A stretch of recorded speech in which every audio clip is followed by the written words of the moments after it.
بسم اللہ الرحمن الرحیم۔ السلام علیکم۔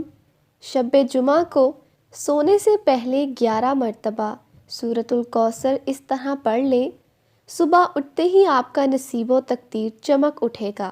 ہمارا آج کا وظیفہ انتہائی طاقتور وظیفہ ہے جو کہ قرآن مجید کی ایک چھوٹی سی سورت کا ہے، اور یہ سورت تقریباً ہر کسی کو زبانی یاد رہتی ہے۔ جب بھی کوئی مشکل پیش آ جائے یا کوئی ایسی مشکل ہو جو ختم ہونے کا نام نہیں لے رہی، اور آپ نے بہت کوشش کی ہو کہ کسی نہ کسی طرح یہ مشکل ختم ہو جائے لیکن ختم نہیں ہو رہی، یا ایسا کوئی مقصد ہو یا حاجت ہو کہ جس کو فوراً پورا کرنا ضروری ہو، یا گھر میں کوئی شخص بیمار پڑا ہو، بہت علاج کے باوجود بھی صحت ٹھیک نہیں ہو رہی، تو ایسی حالتوں میں اس وظیفے کو اپنا معمول بنا لیں۔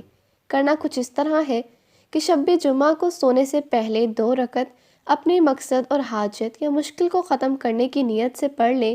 کسی سے بات کرنا کچھ اس طرح ہے کہ شب جمعہ کو سونے سے پہلے 2 رکعت اپنی مقصد یا حاجت یا مشکل کو ختم کرنے کی نیت سے پڑھ لیں۔ کسی سے بات کیے بغیر 11 بار سورۃ الکوثر پڑھ کر اللہ پاک سے دعا مانگیں۔ شکریہ۔